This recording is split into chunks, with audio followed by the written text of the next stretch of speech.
Welcome to the Intuitive Surgical Q3 2023 earnings release. Now, at this time, all participants are on a listen-only mode. Later, we will conduct a question-and-answer session. If you wish to place yourself in queue for questions at any time, please press 1 then 0 on your telephone keypad. To remove yourself from that queue, you may repeat the 1 then 0 command. I will now turn the conference over to your host, Head of Investor Relations, Intuitive Surgical, Brian King. Please go ahead. Good afternoon, and welcome to Intuitive's third quarter earnings conference call. With me today, we have Gary Guthart, our CEO, Jamie Samath, our CFO, and Dr. Miriam Curet, our Chief Medical Officer. Before we begin, I would like to inform you that comments mentioned on today's call may be deemed to contain forward-looking statements. Actual results may differ materially from those expressed or implied as a result of certain risks and uncertainties.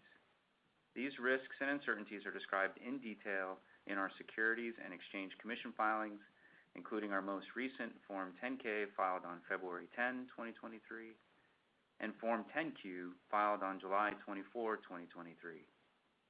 Our SEC filings can be found through our website or at the SEC's website. Investors are cautioned not to place undue reliance on such forward-looking statements. Please note that this conference call will be available for audio replay on our website at intuitive.com on the event section under our Investor Relations page. Today's press release and supplementary financial data tables have been posted to our website. Today's format will consist of providing you with highlights of our third quarter results, as described in our press release announced earlier today, followed by a question-and-answer session. Gary will present the quarter's business and operational highlights. Jamie will provide a review of our financial results. Miriam will present clinical highlights, and I will discuss procedure details and provide our updated financial outlook for 2023. And finally, we will host a question-and-answer session. With that, I will turn it over to Gary. Thank you for joining us today. In this third quarter, we saw strong growth in procedures performed by our customers, solid new system placements, and healthy growth in utilization amid market conditions that remain largely consistent with Q2. Our new platforms continue to gain ground, with Ion installs and procedure growth continuing, SP installs and procedure growth modestly accelerating, and healthy growth in customer use of our digital tools. Turning first to procedures, Da Vinci procedure growth in the quarter was 19%. Areas of strength included general surgery for benign conditions, particularly in the United States, and broad regional growth, with Germany, Japan, the UK, and India as standouts. China procedure growth was in line with our global average in the quarter. U.S. general surgery procedure growth was led by cholecystectomy and colon resection. Ion procedures showed continued strength, with 125% growth in the quarter. SP procedure growth accelerated, with 54% global growth in the quarter, driven by strength in the United States. On the capital front, we placed 312 systems in Q3, compared with 305 systems in Q3 of last year. Our clinical install base now stands at 8,127 multi-port Da Vinci systems, 490 Ion systems, and 158 single-port Da Vinci systems.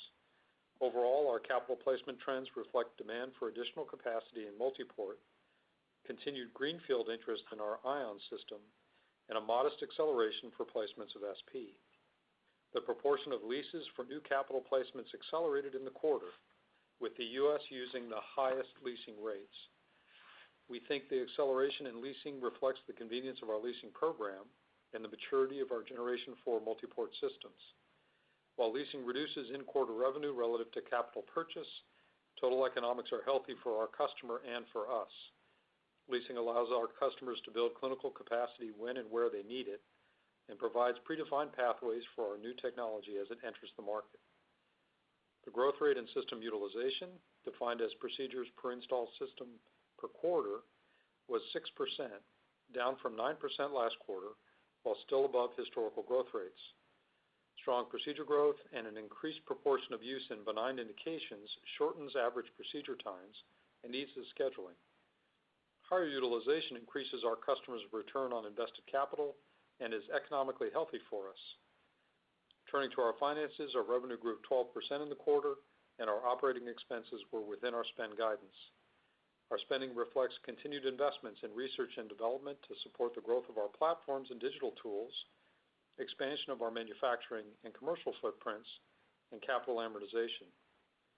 Looking at the broader picture, our fourth-generation Da Vinci platform is operating at global scale and embedded in a robust ecosystem of instruments, accessories, training, and services. Customer acceptance of our Ion platform is strong. Acceptance of our Da Vinci SP is accelerating, with new indications in the pipeline, and our digital tools are building momentum through their early stages. We welcome Dr. Miriam Curet, Intuitive's Chief Medical Officer, to this call, and she will take us through our clinical perspective and some of the work we're doing to expand indications. Our operations teams did a fantastic job supporting our customers through the supply chain shocks of the past several years. This unavoidable effort diverted resources away from product cost reduction, and as supply chain stresses ease, we're now pivoting our attention to once again lowering our product costs. Areas of opportunity include our Ion program, our SP accessories portfolio, and our multi-port accessories and advanced instrument lines. Given the timing of facilities completion, manufacturing efficiency improvements for new products, and other complex projects, we expect variability in gross margin over the coming quarters as we work through these programs. Turning to our digital offerings, customer use of our digital tools and channels is growing nicely. Our SimNow surgical simulators are installed at the majority of our customer sites, and subscription renewal rates are outstanding. Routine use of My Intuitive app by over 10,000 Da Vinci surgeons grew by 140% year over year and is receiving strong net promoter scores that continue improving over time. Our Intuitive Hub media management and telepresence system installations grew 58% in the quarter, and Hub-captured surgical cases grew 61%. In closing, core demand is healthy. We're focused on extending our ecosystem internationally and driving our product costs down, particularly for our newer platforms. We are dogged in pursuit of significant long-term opportunity to improve the quadruple aim using our integrated ecosystem powered by analytics, and we are pacing our investments to catalyze that opportunity. I'll now turn the time over to Jamie, who will take you through our finances in greater detail. Good afternoon. I will describe the highlights of our performance on a non-GAAP or pro forma basis. I will also summarize our GAAP performance later in my prepared remarks. A reconciliation between our pro forma and GAAP results is posted on our website. Core metrics continue to be healthy in Q3, with global procedure growth of 19%, an increase in the installed base of Da Vinci systems of 13%, and an increase in average system utilization of 6%. Our key financial indicators were also healthy. Third quarter recurring revenue grew 21%, pro forma operating margin was 36%, and pro forma earnings per share increased 23% over last year. Procedures in the U.S. grew 17%, reflecting a lower benefit from patient backlogs as compared to the first half of 2023. Last quarter, we highlighted that our growth rate in bariatrics procedures in the U.S. had slowed given patient interest in weight loss drugs. In Q3, we continue to see double-digit growth, albeit at a modestly lower growth rate as compared to Q2. Bariatrics procedures represent between 4 and 5% of total global procedures. Based on third-party data, we believe we continue to gain market share in the bariatrics surgical segment. OUS procedures grew 24% with relative strength in India, Germany, the UK, and Japan. Procedure growth in China was consistent with our expectations, lower than last quarter due to a strong base period given a recovery from COVID-related lockdowns in the year-ago quarter. Consistent with recent trends, growth in non-urology procedures outside of the United States was accretive, growing at approximately 31%. Within the larger cancer categories, our fastest growing OUS procedure is colon resection, a high-value procedure led by adoption in Japan, Germany, and the UK. With respect to capital performance, we placed 312 systems in the third quarter, as compared to 305 systems last year. As a reminder, system placements in Q3 of last year benefited from a delay in the shipment of approximately 15 systems from June into July as a result of supply chain challenges we encountered in June of last year.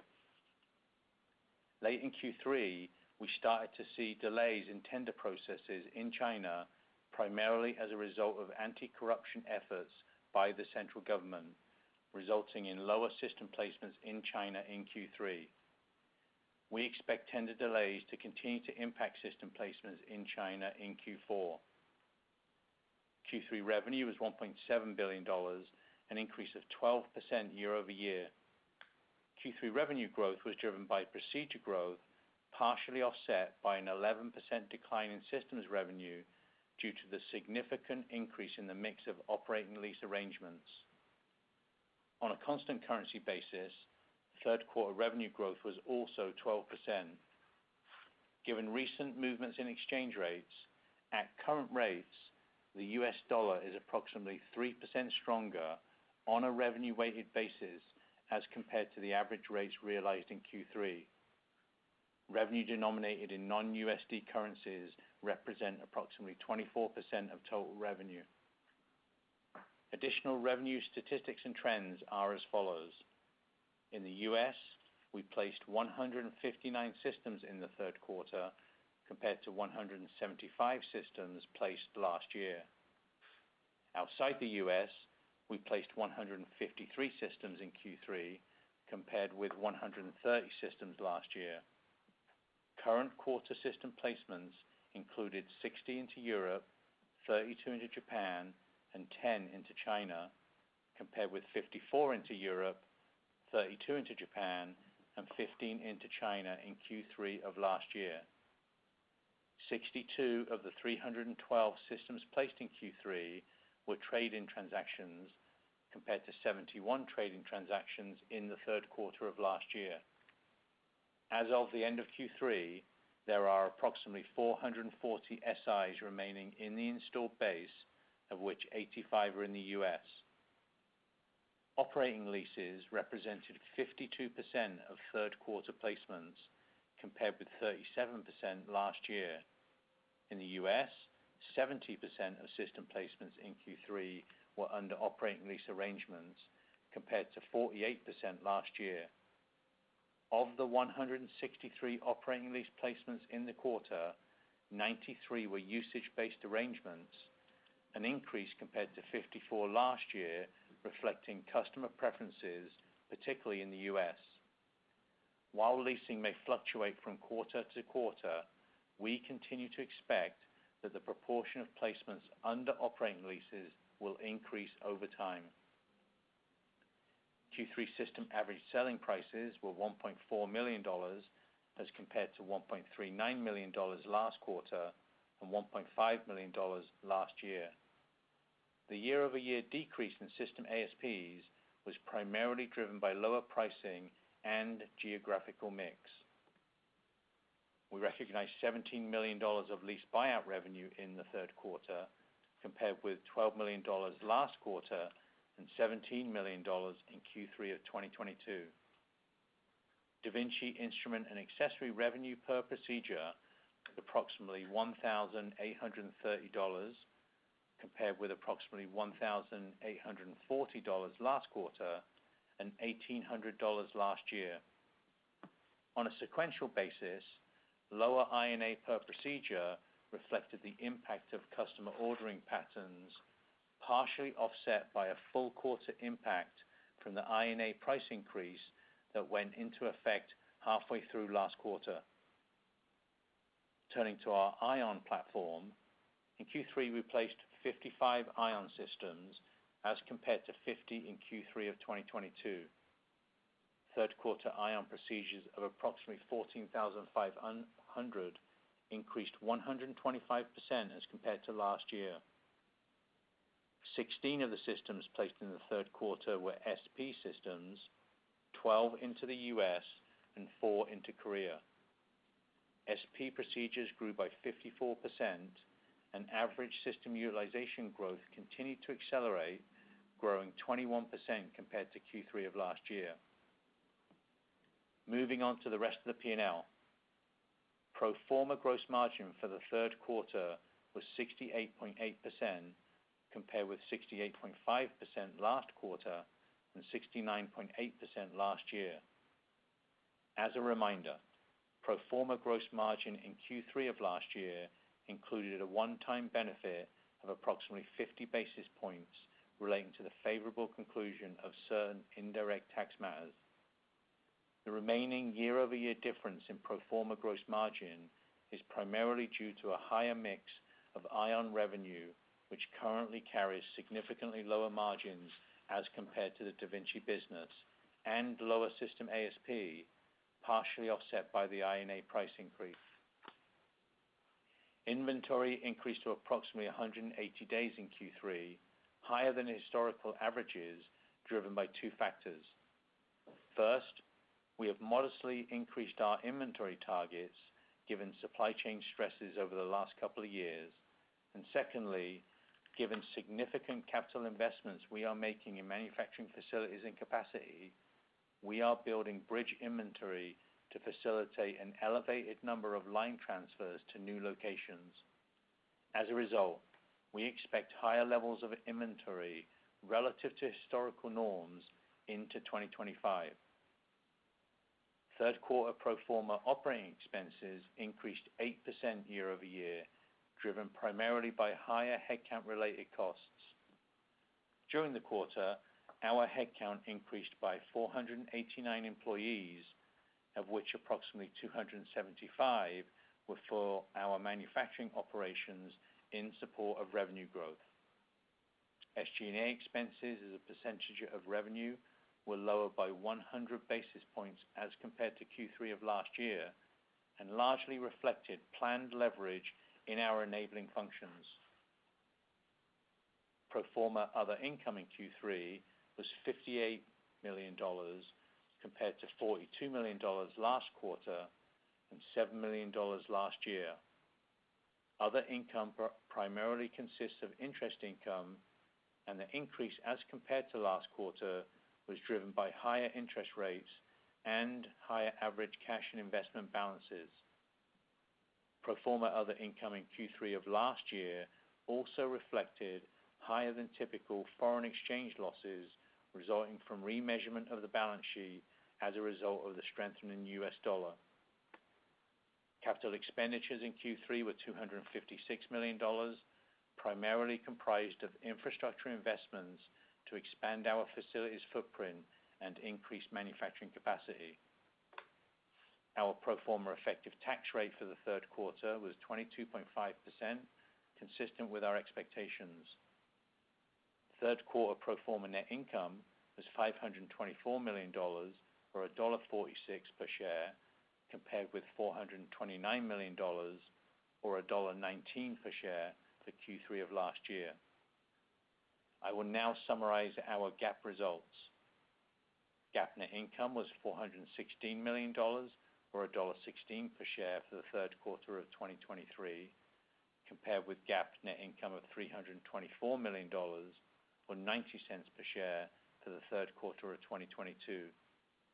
The adjustments between pro forma and GAAP net income are outlined and quantified on our website and include excess tax benefits associated with employee stock awards, employee stock-based compensation, amortization of intangibles, and gains and losses on strategic investments.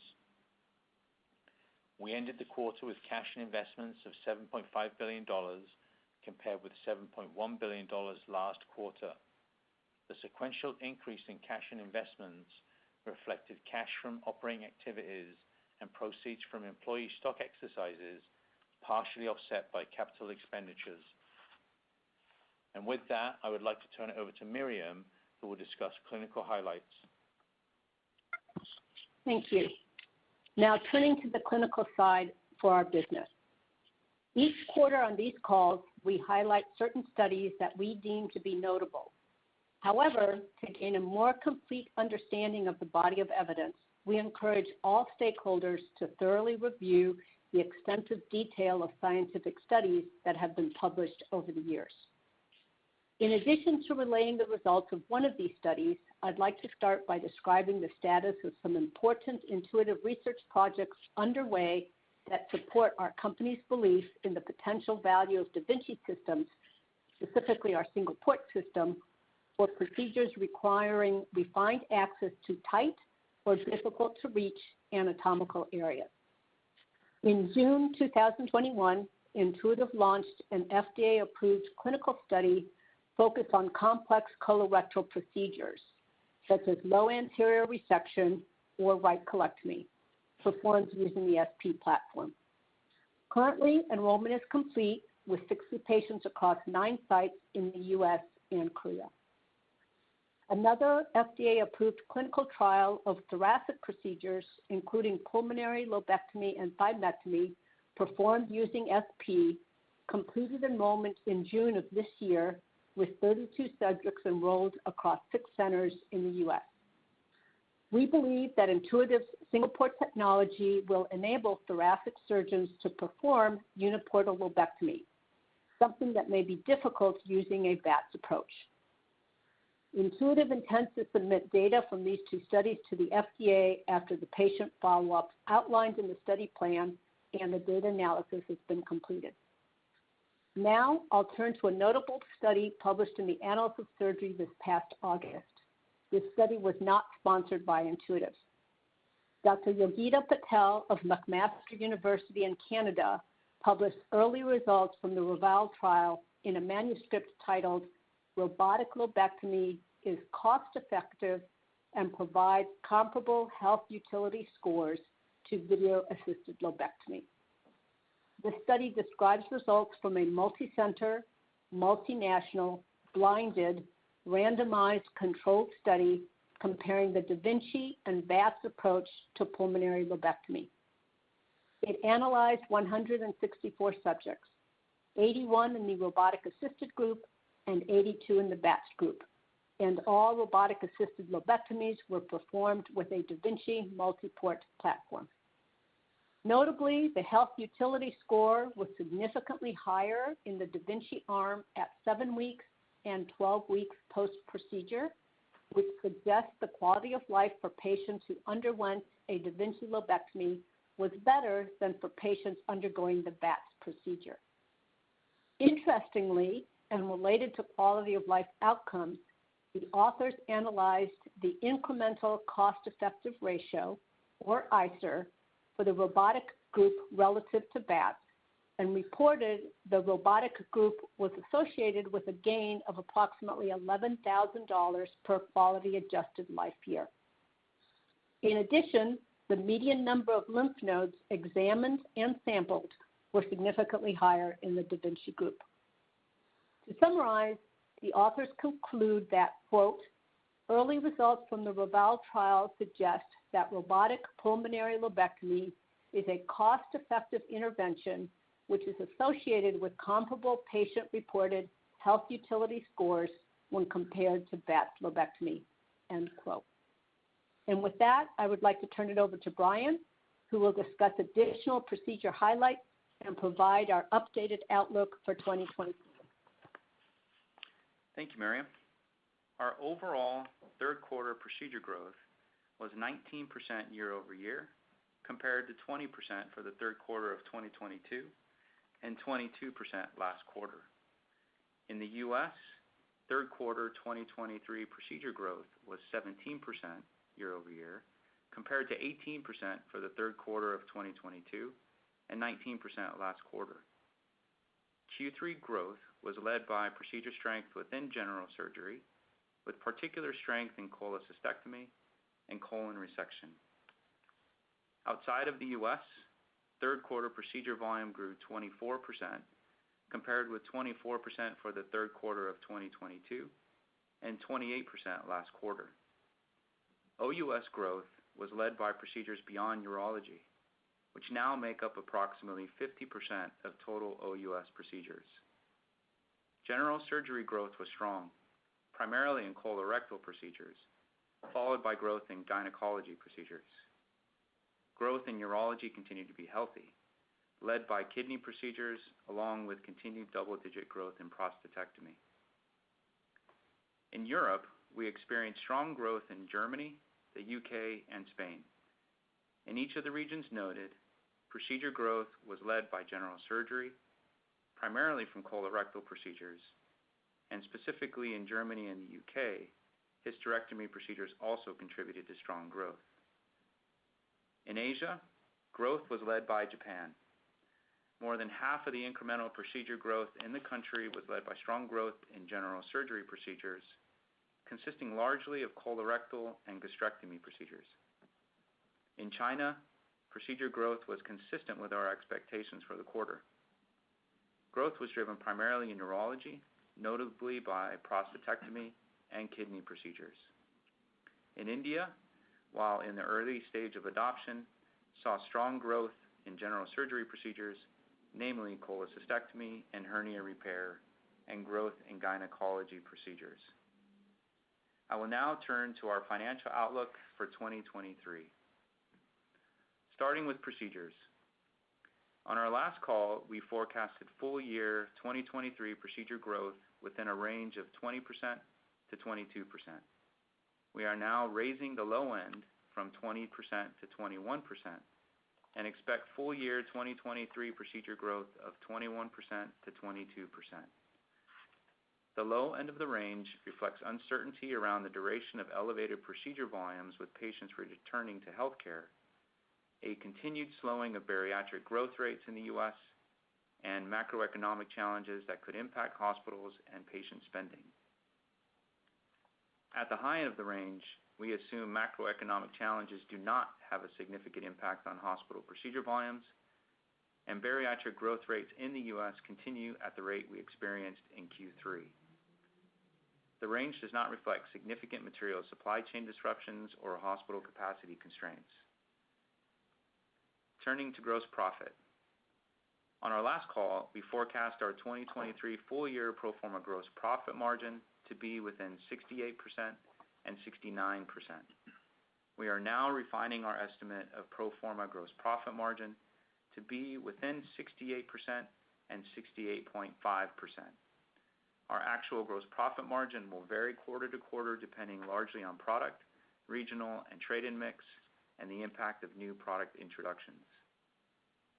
With respect to operating expenses, on our last call, we forecast pro forma operating expense growth to be between 12% and 15%.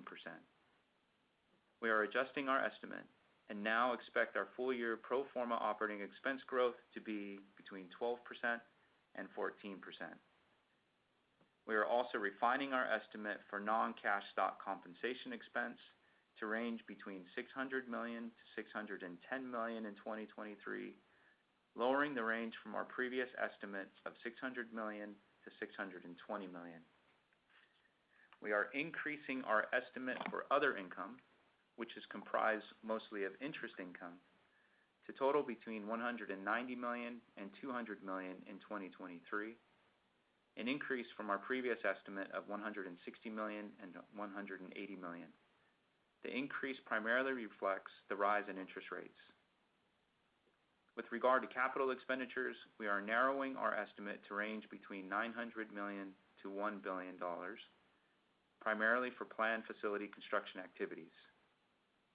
With regard to income tax, we are also refining our estimate for the 2023 pro forma tax rate to be between 22% and 23% of pre-tax income, reducing the previous estimate of the upper end of the range from 24% to 23%. That concludes our prepared comments. We will now open the call to your questions. Thank you. If you have not already done so, you may press 1, then 0 on your telephone keypad for Q&A. Please stand by. We go to the first question from the line of Robbie Marcus, J.P. Morgan. Please go ahead. Oh, great. Congrats on a good quarter. Thanks for taking the question.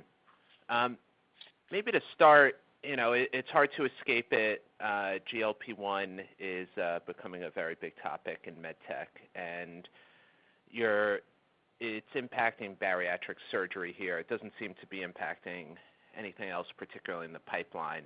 but just wondering your thoughts overall. Could GLP-1s ultimately be a positive as more people try weight loss surgery and come in the funnel, and any other impacts, good or bad, that you foresee on the business? Thanks, Robbie. I'm going to ask Dr. Corrett, as a bariatric surgeon, to go ahead and weigh in on that first part of your question, and we'll talk about the broader implications after that. Yeah, I think you are correct. I think in the short term, we will see patients who are considering or are in the pipeline for bariatric surgery going to try the drug.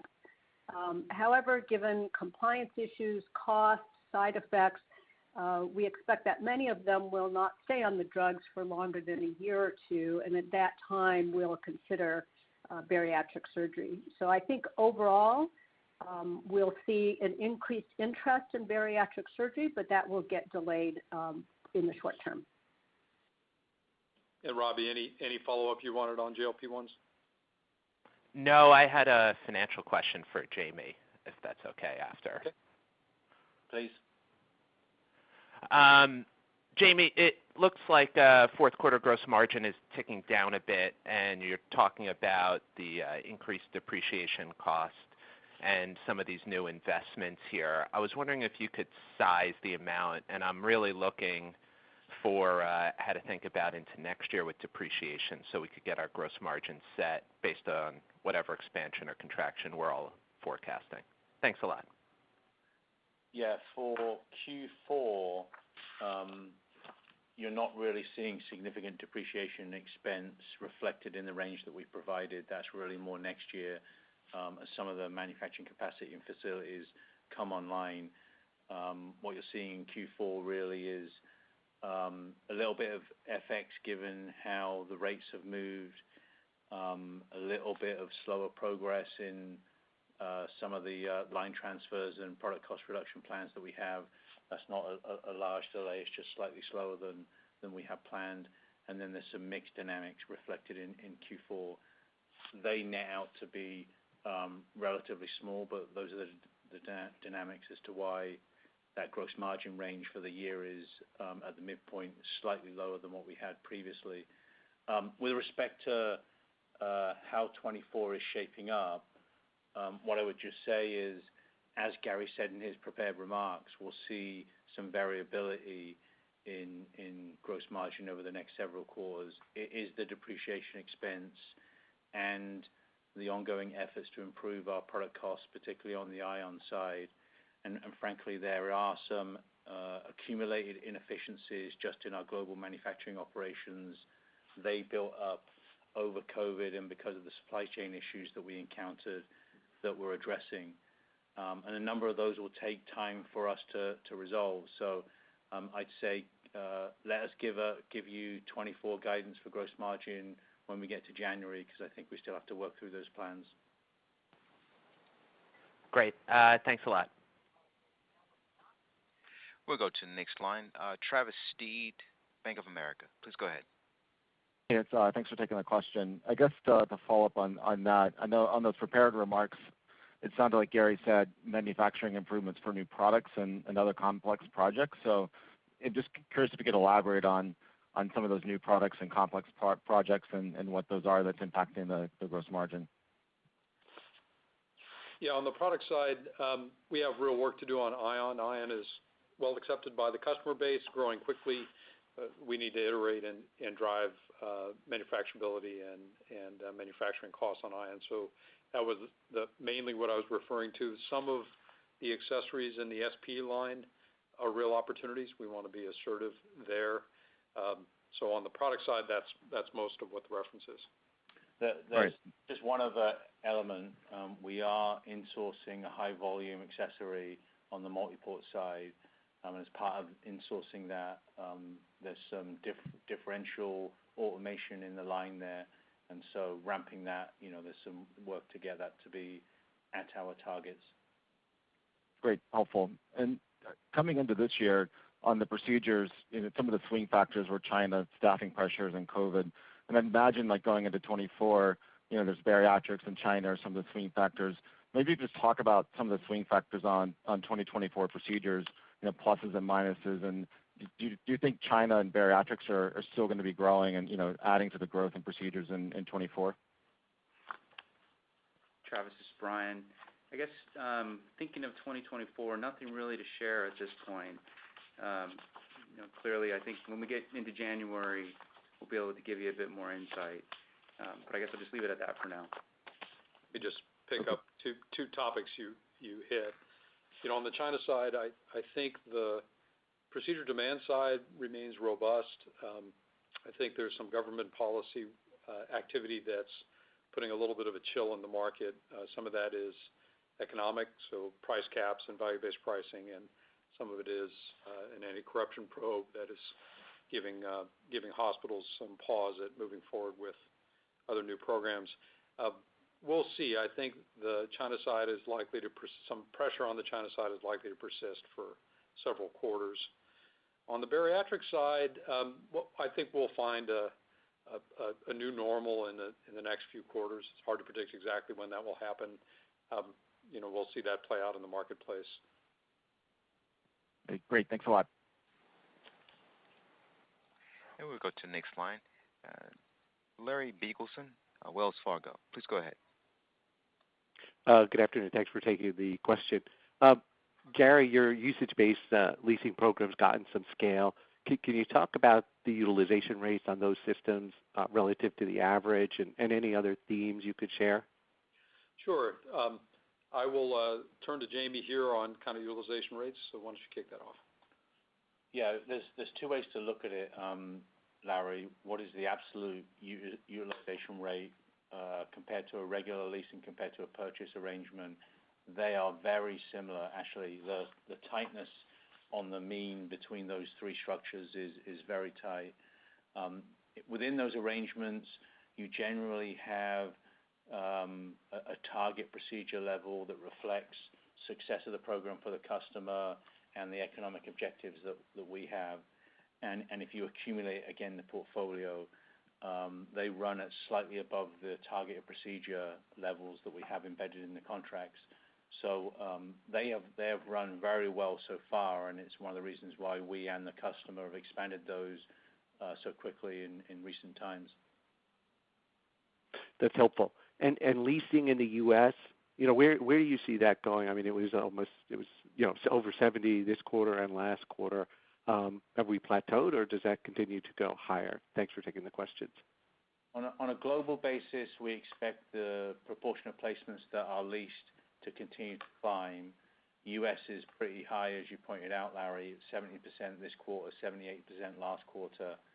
There will be some larger IDNs that just routinely prefer to purchase just because of how that affects the metrics that are important to them. But even in the U.S., I think there's some room for that to continue to creep up a little bit, obviously running out of room.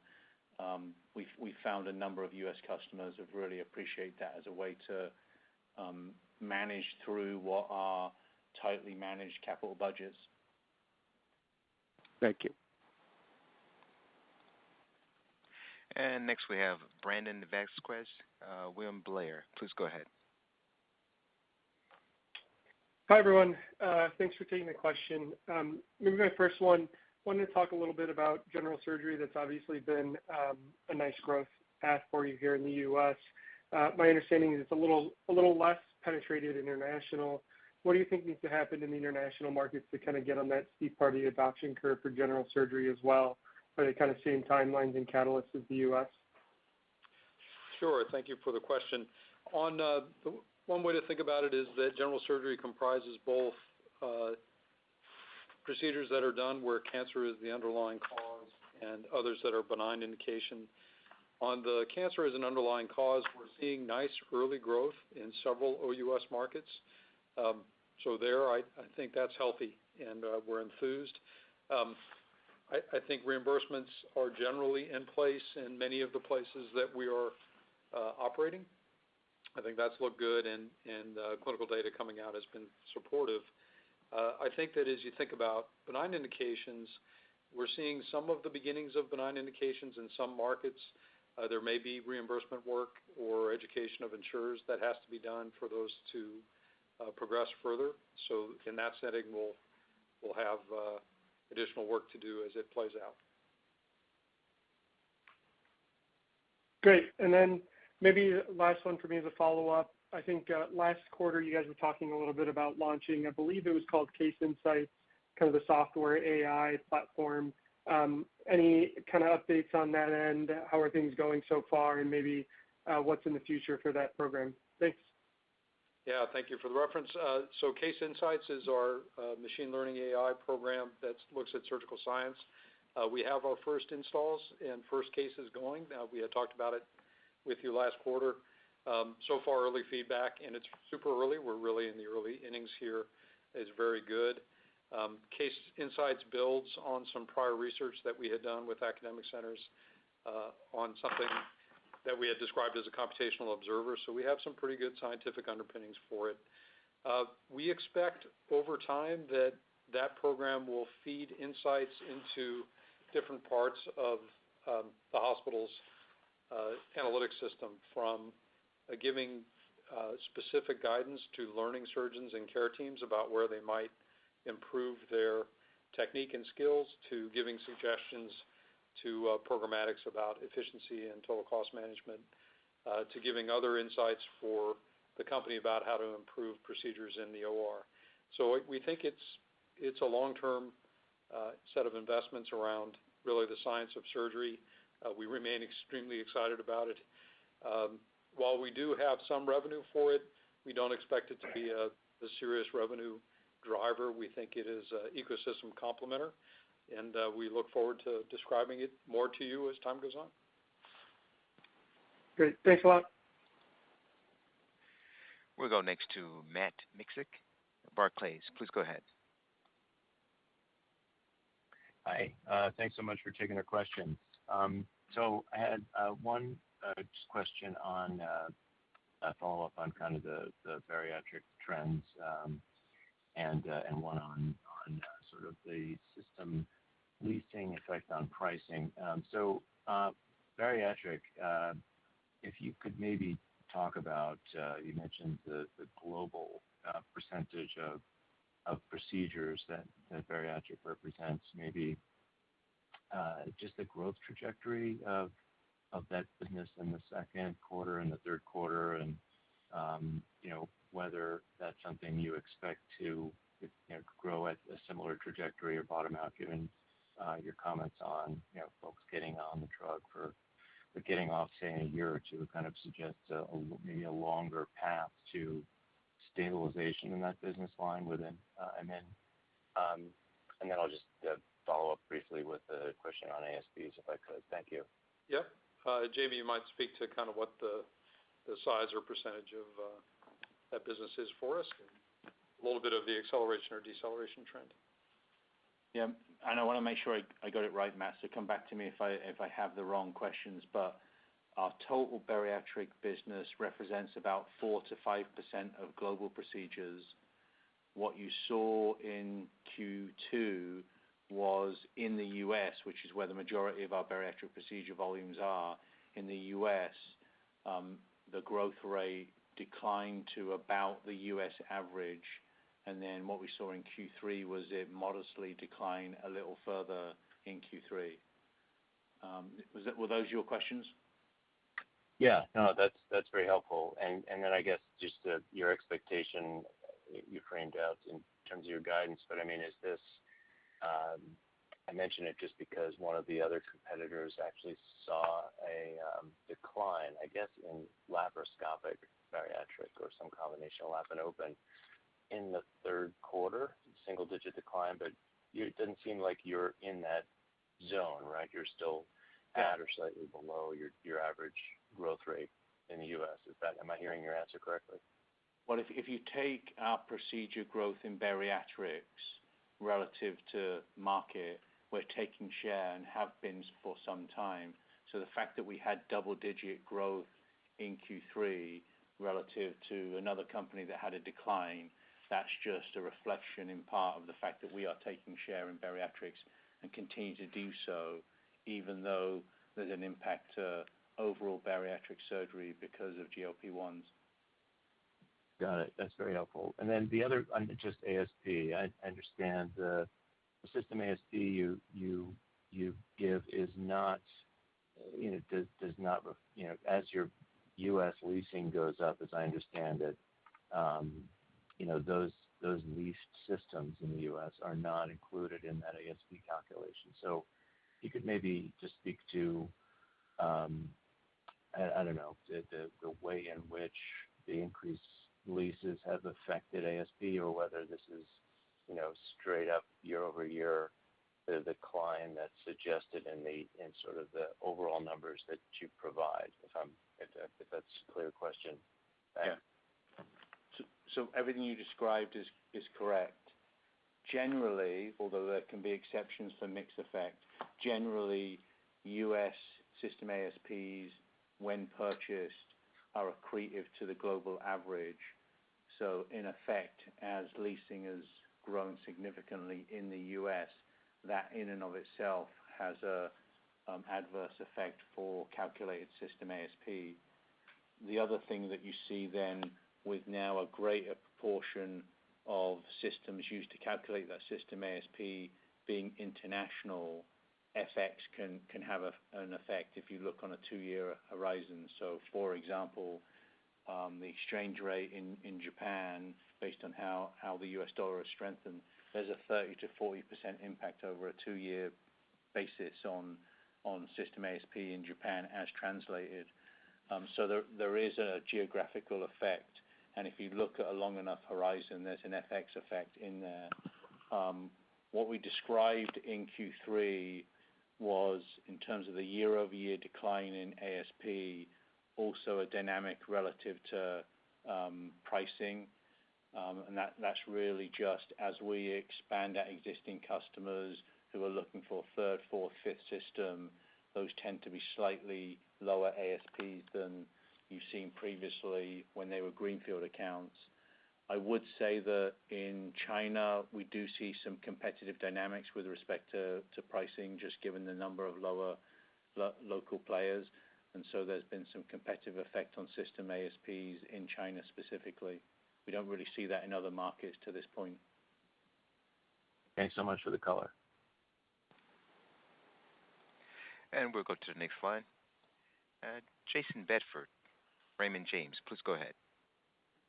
Hi, good afternoon. Gary, I think you've expressed your views on the role of bariatric surgery in a GLP world. I'm just wondering if these views have changed in any way over the last quarter or two. I know it's not a lot of time, but the adoption of this class of drugs is obviously ramping quickly. And then just as kind of a related follow-up, getting back to Robbie's question on the potential impact of GLPs beyond bariatrics, do you expect an impact on some of your other procedure categories as GLPs get adopted?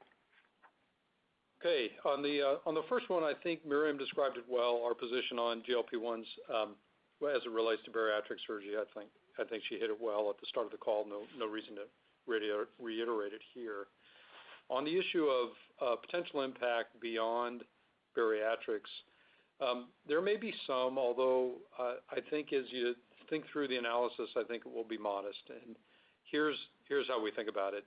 If you look at obesity and diabetes as risk factors in other domains, in other diseases for which surgery is performed, they are sometimes positive correlated risk factors for that disease. In some weird cases, they're negative. In cases that it's actually protective against disease, so it's not entirely obvious. In most of the diseases that we treat, as we look at it, it is not the dominant risk factor. So as we look out and think about what could it be like in our TAM, we can kind of do a back of the envelope analysis. It is really early. I don't think anybody knows the exact number. What I can say is that it's not the dominant risk factor in most things that we look at. And we have a very large unpenetrated TAM. I think we're still in the early innings of what we're trying to work on. So if these drugs are highly effective at avoiding other types of diseases, we will cheer. I still think we have a lot of upside opportunity to pursue. Fair enough. Thank you. And we'll go to the next line. Ryan Zimmerman, BTIG. Please go ahead. Thanks for taking the questions. I think you spoke about some of the new indications in SP, and if I'm not mistaken, I think there's a 30-day follow-up on the thoracic trial. But I'm curious if you could expand maybe when, complex colorectal and thoracic cases potentially could become growth drivers for SP adoption, and when you expect those, not just those trials to wrap up, but potentially clearances in the U.S. with that. Sure. Miriam, I think you're best to answer. Yes. So we are hoping to submit everything in the foreseeable future. After that, as you know, there's at least a 90-day turnaround for the IDEs, and then, for the clearances. And then after that, we will have to put training together and the launches together. So I can't really give you a timeline for when that would be, but we know what the work is that needs to be done, and we are starting and moving forward on that. Our biggest steps are get the data range, get it into FDA, and work with them to get the clearances. And then, as Miriam says, we'll go through a staged commercialization. So you can expect submissions in the first half of 24 and then response thereafter. Thank you, Gary. One of the other things, and this, I don't know if this is directed at you, Gary, or Jamie, but you did talk about an opportunity to lower product costs as supply chain stresses ease. And I know there was some comments earlier about 24 gross margins, but stepping aside from that, can you quantify the opportunity potentially for what that looks like? Have you gotten your arms around? I know Marshall's been kind of shepherding these processes, but at what point can you give the street more color on what that opportunity looks like to drive gross margin gains? We have very well detailed plans for each of the areas that we're focused on. The teams have the capability and skill. It's going to take some time. I think the best way I would answer the question is we see a path over time, probably in the midterm, to get back above 70% gross margin. Thank you, Jamie. We'll go to the next line. Anthony Petroni, Mizuho Group. Please go ahead. Maybe one on China and one on pricing on instruments. When we think about the quota size that National Health Commission in China put out, it's the new quota is 559 systems. Just wondering on anti-corruption, could that shift that number over time, whether it be that just there's fewer capital dollars going to projects or, just from a timing element because things are getting elongated. And then the pricing question would be on instruments and accessories. The company put a 5% price increase in there, first one in 14 years. Chairman Powell came out, said, look, inflation's going to be persistent and elevated for quite some time. If inflation stays high, could another 5% price increase be on the table for 2024? Thanks. With regard to the capital side in China, I'll jump into that. I think demand for our systems and for the procedures they support in China, raw demand is really high. So it's really being limited or titrated by policy. I haven't heard anything that says people want to go back and revisit or lower the quota. I think that would be resisted by customers who are looking for purchases. So I think it's more around delay and a kind of a timing thing. And how long that is hard to predict, but months, not weeks. On the pricing side, I'll speak to a general principle rather than projecting 24. What we try to do is a couple of things. One is be an outstanding manufacturer, really get high quality at low cost, and make sure that we can invest in manufacturing prowess to do that. I think that's really powerful for us. It gives us enormous flexibility to meet the customer's needs kind of where they are. With regard to pricing, we look at a couple things. Certainly price to us, cost to us, but also price elasticity, what the customer can do and achieve, and that varies by market. And I think we become increasingly sensitive to and sophisticated at understanding pricing. So raw material pricing and core inflation to us is an input to our pricing. That's why we took price up this last year. But it's not the only thing, and you shouldn't expect us to be purely algorithmic tracking inflation on its own. Thanks. And we'll go to the line of Michael Polark of Wolfe Research. Please go ahead. Hey, good afternoon. Thank you for taking the questions. I have a big picture one, modeling long term. There's an investor presentation out earlier this year. In it, Intuitive identified 6 million procedures globally for multi and single port, for which you currently have line of sight. And on that same slide, identified that there's 20 million soft tissue surgery procedures overall. And if I look at where you are today, you're approaching 40% of that 6 million. And so my question is that the delta between the 20 and the 6, the 14, kind of how do you expand the 6 towards the 20, and you know, what are the major unlocks that you expect over the next 3 to 5 years that'll move the 6 towards the 20, and you know, kind of your feel for the pace of addressing more of the global procedure pie? Yeah, it's a good question. I think the general tools that we use to get from 6 to 20 are kind of 3 buckets. Some of them are clearances in new markets, so making sure that a market we can address has access to the technologies that we already have. So you think about something like Ion, for example.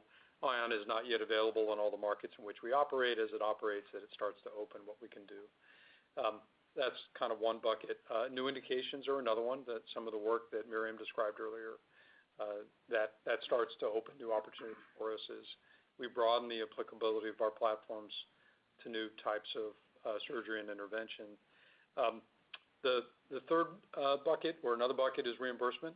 There are places where we think additional data is required to get insurers to engage a little bit differently and open the market. And then lastly, there are new products and technologies that we're working on that we are not yet described that we think allow us to provide new solutions that are competitive in the marketplace. Each of those operates on a little bit different timeline, so it's not. I can't give you a simple synopsis of how fast each one runs. Some of them take a lot of years. Some reimbursement things are a long lead. Product development can be long lead. Other types of access can happen more quickly. But that's a set of plans that we lay out. We're pretty disciplined about laying out what we want to do over time, over a multi-year time horizon, and that's how we start to open that market. That was our last question. In closing, we continue to believe there's a substantial and durable opportunity to fundamentally improve surgery and acute interventions. Our teams continue to work closely with hospitals, physicians, and care teams in pursuit of what our customers have termed the quadruple aim: better, more predictable patient outcomes, better experiences for patients, better experiences for their care teams, and ultimately a lower total cost of care. We believe value creation in surgery and acute care is foundationally human. It flows from respect for and understanding of patients and care teams, their needs, and their environment.